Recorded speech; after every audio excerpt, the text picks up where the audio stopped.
À la une ce soir, un champ de réinsertion qui a de l'avenir. 30 demandeurs d'emploi se sont vus décerner un diplôme ce matin, auréolant la partie théorique d'un projet qui verra sortir de terre pas moins de 70 maisons dans la commune de Makouria. Nous irons à leur rencontre. Connaître son histoire pour mieux construire son avenir, des écoliers, collégiens, lycéens et universitaires venus de tout le territoire ont bien compris l'importance de cet adage.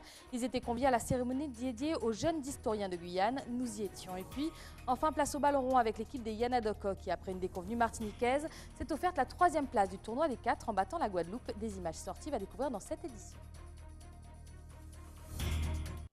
Voilà pour les titres, mesdames et messieurs. Bonsoir et bienvenue sur ATV Guyane. Une opération socio-professionnelle mise en place par et pour les populations en difficulté. Voici la genèse du dispositif Titan Factory. Ce champ d'insertion de 70 maisons verra le jour à Makouria grâce à de jeunes travailleurs motivés qui se sont vus remettre un diplôme aujourd'hui sous l'œil de la caméra de Gaël Ouassim.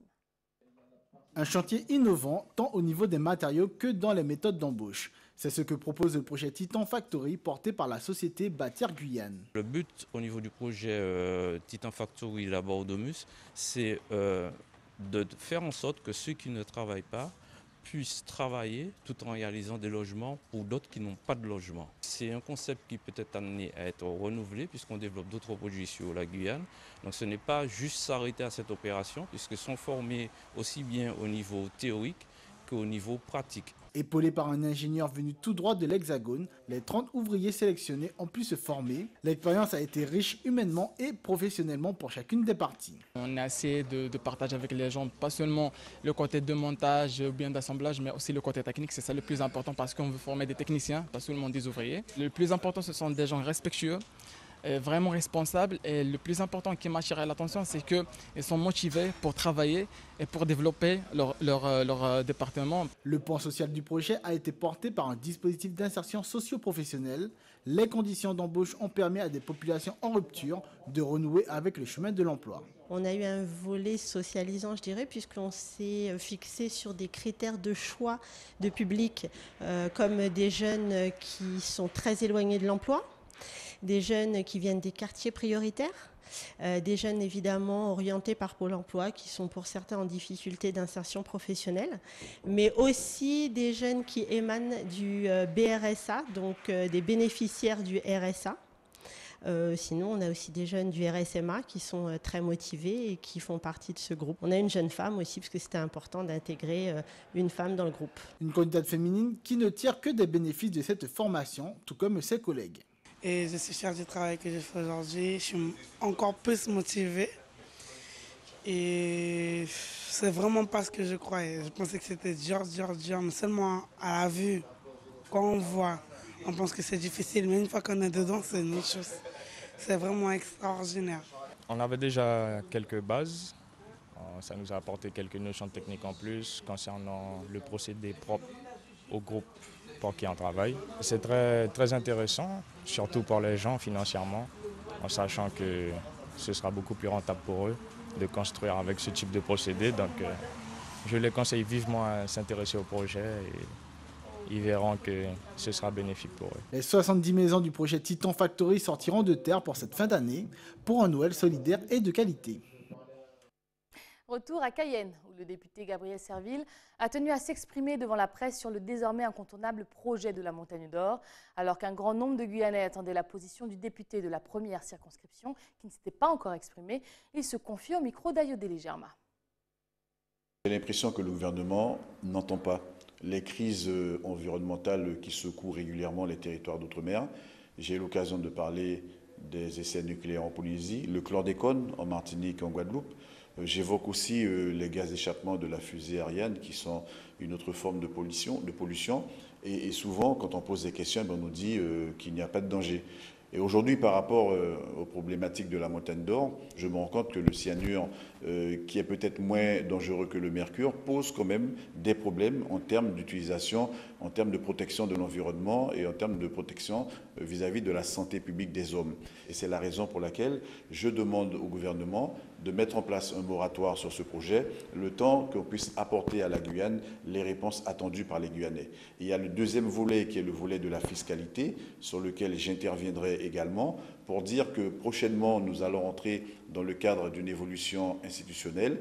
Il n'y a rien qui nous empêche de mettre dans la loi la possibilité, telle qu'elle est offerte à la Corse, que la Guyane mette en place une fiscalité qui lui soit beaucoup plus avantageuse et qui permettrait, dans ce cas-là, dans le cas où le projet Montagne d'Or ira à son terme, d'imposer une fiscalité qui soit plus intéressante et qui, dans tous les cas, s'inscrirait davantage dans le bénéfice de la Guyane et dans le bénéfice des Guyanais. Voilà un petit peu les deux axes, les deux leviers sur lesquels je compte agir prochainement par rapport à ce projet. Pour un chapitre d'histoire avec les animations organisées dans le cadre des commémorations du 10 juin qui ont déjà commencé. En attendant la date officielle de l'abolition de l'esclavage en Guyane, la mairie de Cayenne accueillait ce matin de jeunes écoliers afin de les sensibiliser à ce pan de leur histoire. Ayodele Germain était parmi eux.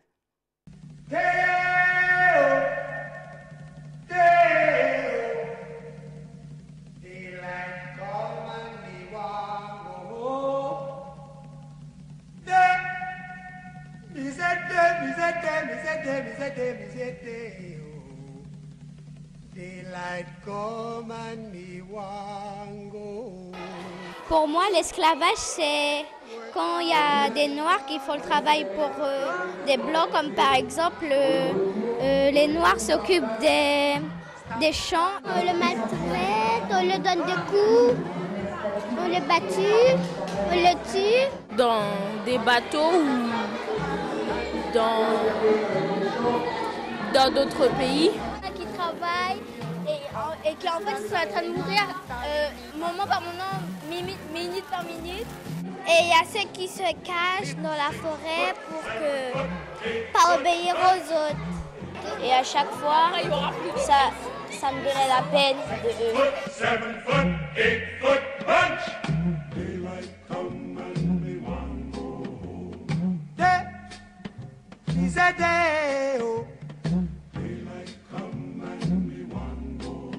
On leur permettre d'accueillir cette histoire dans un cadre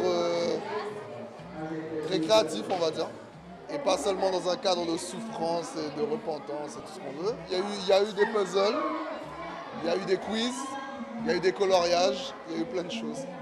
Aujourd'hui, c'est une manifestation concernant la commémoration de l'abolition de l'esclavage entre la ville de Cayenne en partenariat avec la régie de quartier. Donc l'idée, c'est de se commémorer cette abolition dans un cadre pédagogique, mais aussi ludique et récréatif. Donc nous avons invité certaines écoles de la ville de Cayenne, à savoir Alexandrine Stanislas, Samuel Chambaud, et cet après-midi, il y aura Joséphine Hort, pour pouvoir faire quelques activités autour de ce sujet.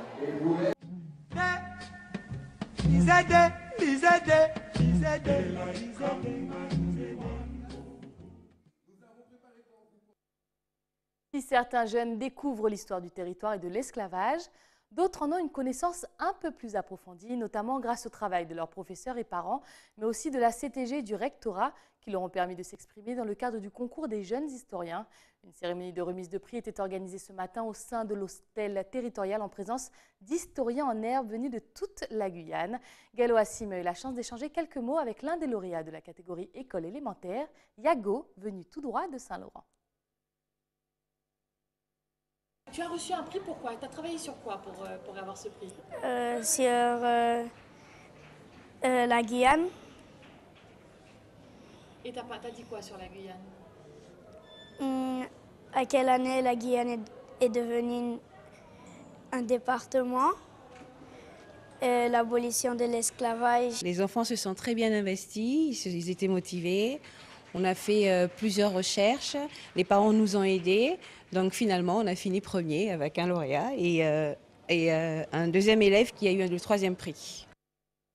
Ce vendredi était aussi placé sous le signe du recueillement avec une cérémonie patriotique dédiée aux morts pour la France en Indochine.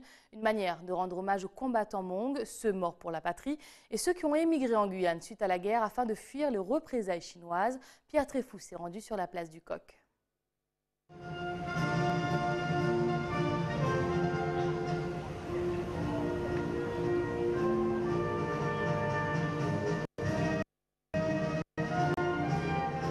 C'est très important, au-delà de la Guyane, c'est important au niveau national parce que c'est une cérémonie qui sacralise une guerre qui est peu connue du grand public et qui prend toute une dimension particulière en Guyane avec une communauté Hmong assez garnie, assez importante. En Guyane, il y a deux communautés bien implantées du côté de l'ouest et du côté de l'ouest et qui participent très activement au développement économique, à l'essor du territoire guyanais. Ces deux communautés Hmong sont à Jaoué principalement et à Cacao. Et donc aujourd'hui, elles étaient présentes, elles étaient représentées. Ça fait énormément plaisir, ça fait énormément de bien pour une cérémonie comme celle-ci parce que ça rehausse en plus le niveau par la couleur et par la présence.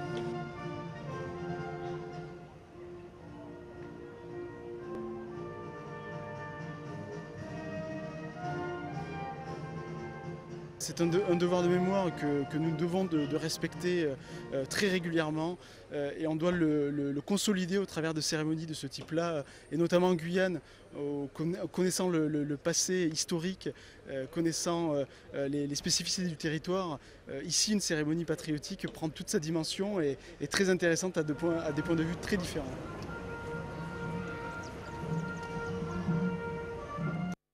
Restez avec nous à venir dans votre journal.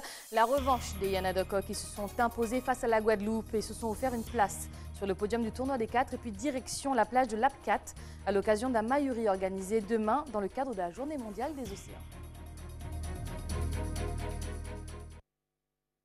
Mais avant cela, des colons pour la Martinique qui a accueilli un séminaire autour des violences faites aux femmes, violences qui ont souvent lieu dans un contexte familial. Johan Boulard et Guy Raphaël René se sont rendus à ce rendez-vous animé par la CTM, la préfecture mais aussi des associations.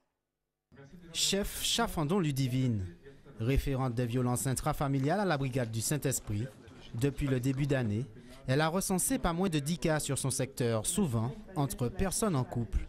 Généralement, le conjoint qui est l'auteur des faits, donc l'identification est facile. Donc après, nous, on l'a dans nos locaux, on l'interpelle rapidement et en fonction de la gravité des faits, il faut qu'on s'adapte parce que la victime, on ne peut pas la laisser repartir non plus si elle est en danger. D'où la présence ici de différentes associations offrant hébergement ou tout autre service. On met en place des formations pour le personnel. Chacune d'elles bénéficiant de partenaires d'accompagnement post-violence a organisé un réseau. Ça peut passer par contacter des professionnels du secteur de la santé, physique, psychique. Ça peut passer par contacter des personnels juridiques. Donc on accueille les victimes avec une équipe pluridisciplinaire, donc une psychologue, une éducatrice spécialisée, une monitrice éducatrice.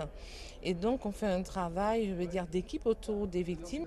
Pour la plupart des femmes, car 70% des violences intrafamiliales sont exercées à leur encontre.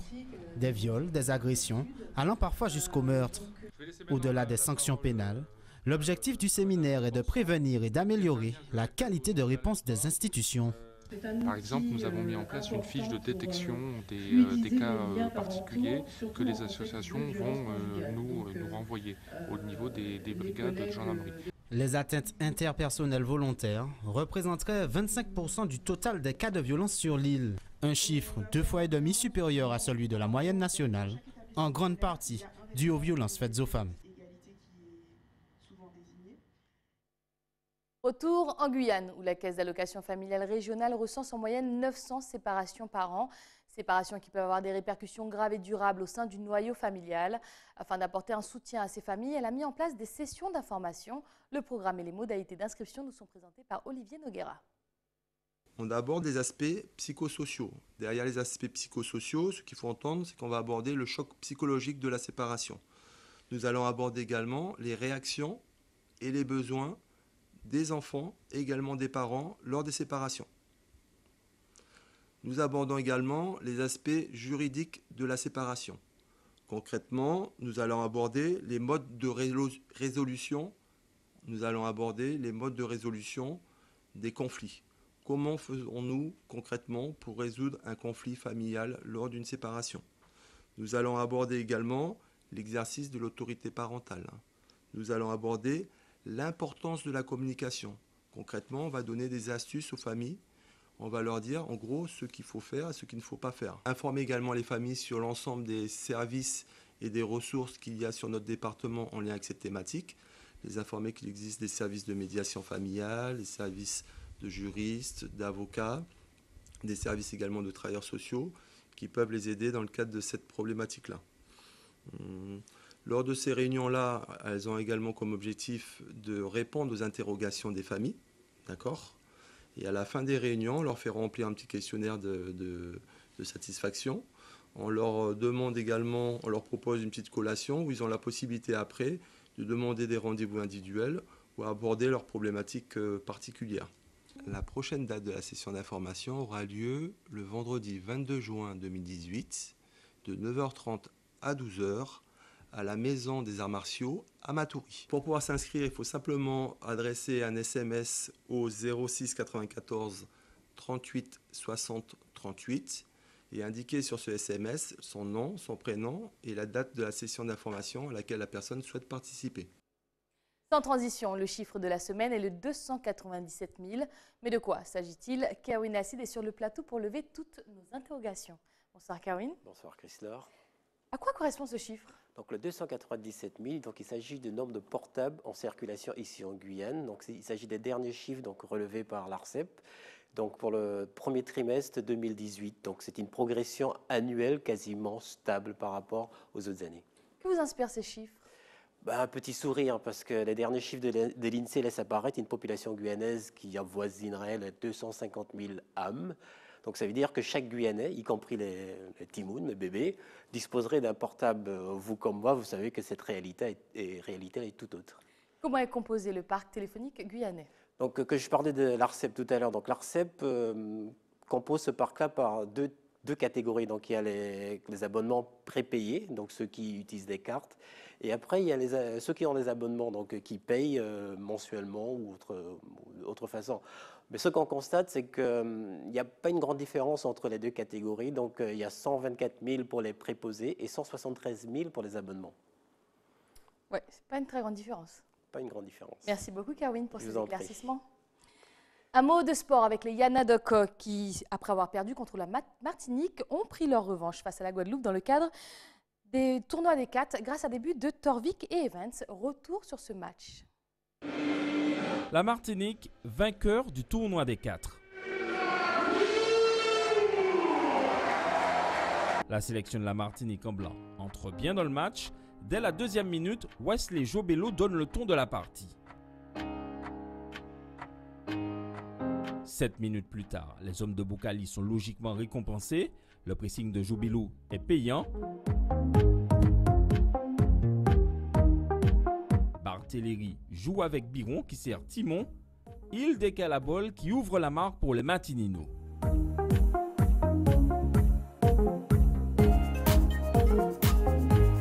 Le match est rythmé, plutôt de bonne facture. Les Corses mettent une vingtaine de minutes avant de réagir. Ce coup franc de Cavalli est repris de la tête. Chauvet est à la parade. Et les Corses se montrent dangereux, principalement sur coup de pied arrêté. Cavalli distille à 2 reprises de bons ballons vers ses partenaires, mais soit Chauvet est vigilant, soit c'est son poteau qui le sauve comme ici à 10 minutes de la pause. Dans la foulée, sur un contre rapide, Michael Biron décale Yann Timon. Il sert Wesley Jobello. Les Martininos mènent 2-0.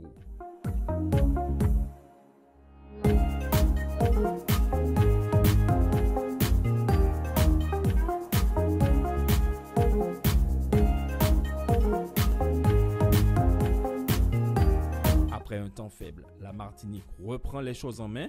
Dans les arrêts de jeu, Michael Biron est crocheté dans la surface. Penalty. Il est transformé par Yann Timon. À la pause, la Martinique mène 3-0.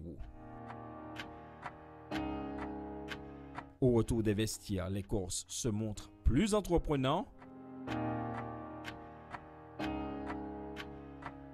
Après l'heure de jeu, suite à cette erreur de dégagement du portier corse, Bruno Gougy récupère la balle. Il fixe et dribble son adversaire avant d'ajuster Vincent Zini. Ça fait 4-0. Dans la foulée, sur ce contre, les Corses sauvent l'honneur par Jean-Jacques Mandrichi. Et si les deux équipes finissent à 10, Irel et un Corse sont expulsés suite à une altercation.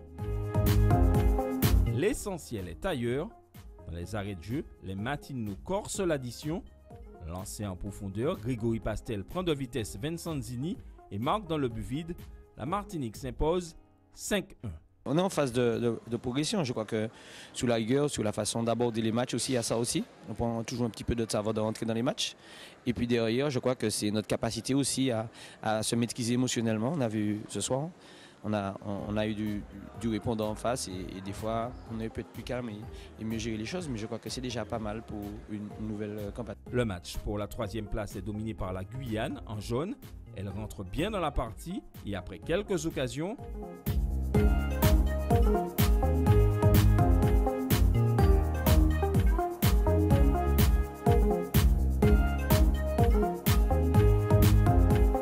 Elle ouvre logiquement la marque par Rudy Evans à la 15e minute.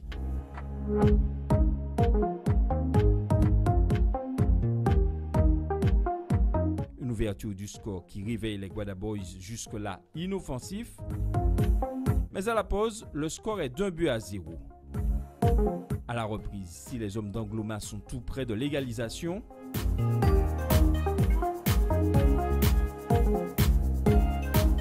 ce sont les Yanadoko qui enfoncent le clou par Geoffrey Torvik. La Guyane mène 2-0. Et ils sont tout près du 3e but quand Jules Abo anticipe la sortie du portier guadeloupéen, mais son lobe termine sa course juste au-dessus de la barre. La Guyane s'impose 2-0 face à la Guadeloupe et termine 3e du tournoi. Vous ne le savez peut-être pas, mais ce vendredi 8 juin marque la journée mondiale de l'océan. Afin de célébrer l'occasion, la CEPANGUI convie le plus grand nombre à un Mayuri Océan demain, samedi 9 juin, de 10h à 16h sur la plage de l'Apcat. Au programme des observations au microscope, du kitesurf et même du yoga. Plus de détails de Boris Gantner, récolté par Pierre Tréfou. Ce soir et demain, le collectif BAM se fait le relais de la journée mondiale de l'océan, qui est une journée internationale et qui a été fondée en 92 suite au sommet de Rio. Donc on n'est pas sur une nouvelle affaire, puisque c'est une histoire qui date déjà de 25 ans. Pour ce qui est de la Guyane et du collectif BAM, donc collectif Bouteille à la mer, c'est un collectif citoyen qui regroupe un certain nombre d'associations, mais beaucoup d'individuels. Il va se passer ce soir au bar du Coco Soda une rencontre avec le public et des chercheurs. Le premier d'entre eux, qui est très proche du collectif, c'est Georges Grépin, directeur d'OSL, Ocean Science Logistique, qui travaille régulièrement sur la problématique de la fragmentation du plastique avec l'association qui est une ONG, je crois maintenant, 7e continent, et qui travaille notamment sur les gyres, les 5 gyres qu'on retrouve un petit peu partout dans les océans du monde. Et puis Morgana, qui elle est une jeune chercheuse en biologie marine également, qui travaille principalement pour l'IFREMER, un petit peu je crois pour le CNRS, et qui va nous parler elle aussi de fragmentation du plastique. Qu'est-ce qui se passe quand on laisse sa bouteille filer à l'océan sous l'effet des UV et de l'eau salée. C'est la fin de ce journal, mais avant de le refermer, rappel des principaux titres de ce 8 juin. Un champ de réinsertion qui a de l'avenir. 30 demandeurs d'emploi se sont vus décerner un diplôme ce matin, auréolant la partie théorique d'un projet qui verra sortir de terre pas moins de 70 maisons dans la commune de Macoria. Nous les avons rencontrés. Connaître son histoire pour mieux construire son avenir, des écoliers, collégiens, lycéens et universitaires venus de toute la Guyane ont bien compris l'importance de cet adage. Ils étaient conviés à la cérémonie dédiée aux jeunes historiens de Guyane. Nous y étions. Et puis enfin, place au ballon rond avec l'équipe des Yanadoko qui, après une déconvenue martiniquaise, s'est offerte la 3e place du tournoi des 4 en battant la Guadeloupe. Des images sportives que vous avez découvertes dans cette édition. Avant de vous quitter, au nom de la rédaction, je tiens à vous confirmer que votre journal local est appelé à disparaître de vos petits écrans pendant, nous l'espérons, une petite période. Mardi 12 juin, nous vous proposerons une édition spéciale sur le passif, l'actualité et les perspectives de votre seul journal local privé. Je vous donne donc rendez-vous mardi à partir de 18h45 sur ATV. Et en attendant, je vous souhaite de passer un excellent week-end avec nos programmes. Tout de suite, l'édition nationale de BFM TV, c'est Mounian. Belle bonne soirée.